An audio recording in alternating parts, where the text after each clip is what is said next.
Mjumbe wa bodi ya kurugenzi ya Simba, Swedi Mkwabi, amesema suala la Jonathan Soa bado lipo katika kamati ya nidhamu ya klabu hiyo, hivyo uamuzi wake utatolewa kila kitu kitakapokuwa sawa. Mkwabi aliyasema hayo baada ya kuwepo kwa taarifa za Soa kujibu tuhuma zinazomkabili zilizofanya uongozi wa klabu kumsimamisha tangu timu ilipokuwa ikijiandaa na mechi ya ligi kuu bara dhidi ya Dodoma Jiji iliyochezwa Februari 25, 2026. Nikimnukuu, Mkwabi alisema, kama viongozi hatujajua hatima yake kwa kuwa swala lake lipo mbele ya kamati ya nidhamu, itakapomaliza procedure zake ndio uongozi wa klabu utajulishwa. Mwisho kunukuu. Machi 5, 2026 zilitoka taarifa za Soa kupewa siku 3 kutoa maelezo kwa kujibu yale anayotuhumiwa nayo, ikiwemo maelezo kuhusu kuchelewa kwenye mikutano kadhaa ya timu, kukataa kufanya mazoezi ya ziada, kuchelewa mazoezini, kusafiri kwenda Angola kucheza dhidi ya Petro Atletico akiwa amevaa jezi ya SL Benfica badala ya mavazi rasmi ya klabu, na kufanya faulo za makusudi zinazoweza kusababisha kadi nyekundu, ikiwemo kwenye mechi dhidi ya Azam FC na Esperance de Tunis.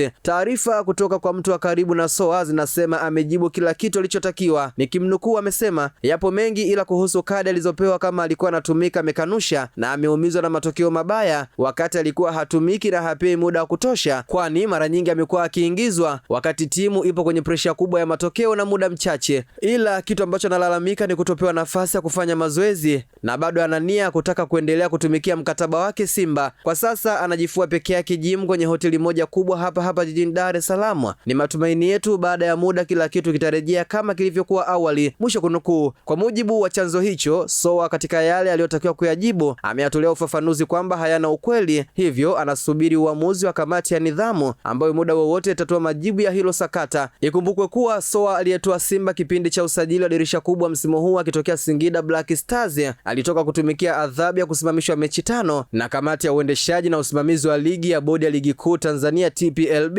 kutokana na makosa ya utovu wa nidhamu aliyoyafanya dhidi ya Azam FC katika mechi ya ligi kuu bara iliyochezwa Disemba 7, 2025. Alifungiwa sambamba na Alassane Kante ambaye kwa sasa anaendelea na majukumu baada ya adhabu hiyo kumalizika, huku Soa akikumbana na ishu nyingine ndani ya klabu. Mshambuliaji huyo raia wa Ghana, Simba ilimsajili baada ya kuuasha Singida Black Stars msimu uliopita, akicheza miezi 6 akifunga mabao 13 katika mechi 14. Akiwa Simba msimu huu, Soa amecheza mechi 11 kwa dakika 477. Mechi hizo ni ligi kuu bara 4, ligi ya mabingwa Afrika 6 na kombe la mapinduzi 1, ambapo Soa amefanikiwa kufunga mabao 3 yote kwenye ligi kuu bara dhidi ya Fountain Gate, JKT Tanzania na Mbeya City. Majibu ya Soa yapo kama ifuatavyo. Swala la kwanza, kugomea mazoezi. Kuhusu kugomea mazoezi, Soa amekanusha kukataa mazoezi ya mnamo Februari 17 dhidi ya Greenland. Alisema alishiriki kikamilifu licha ya kuwa amesimamishwa na hivyo kutoruhusiwa kucheza au kufanya mazoezi uwanjani. Baada ya kumaliza mazoezi hayo, kocha wa viungo alimruhusu kuondoka. Swala la pili ni mazoezi ya ziada mnamo Februari 22. Alieleza kuwa mkanganyiko ulitokana na changamoto za kiutendaji, basi la timu kuchelewa na kukosekana kwa vifaa vyake vya mazoezi. Alisema mazoezi yalifanyika baadaye hotelini pamoja na wachezaji wenzake chini ya usimamizi wa kocha wa viungo. Aliongeza kuwa kuna ushahidi wa video. Swala la tatu, kuchelewa mazoezini mnamo Februari 16. Alikiri kuchelewa kwa takriban dakika 5 baada ya kusinzia bila kukusudia kufuatia kikao cha uchambuzi wa video. Alisema alimjulisha kocha mara moja na kuchelewa huko hakukuwa kwa makusudi. Swala la 4 ni vikao vya timu. Alikataa vikali madai kwamba amewahi kuchelewa kwenye vikao vya timu. Na swala la 5 ni kuvaa jezi sio rasmi kwenye safari ya Angola. Alikataa kuvaa jezi ya SL Benfica akisisitiza kuwa alivaa jezi rasmi ya Simba. Alisema hilo linaweza kuthibitishwa kupitia picha zilizopigwa kwenye mitandao rasmi ya klabu. Swala la 6 ni tuhuma za kufanya faulo zisizo za kawaida. Alisema faulo zake zilikuwa sehemu ya ushindani wa kawaida uwanjani, si jaribio la makusudi kumdhuru mpinzani au kutafuta kadi nyekundu kwa makusudi. Imeandikwa na Victoria Melkiadi na kusoma kwako nami Hamza Saifu.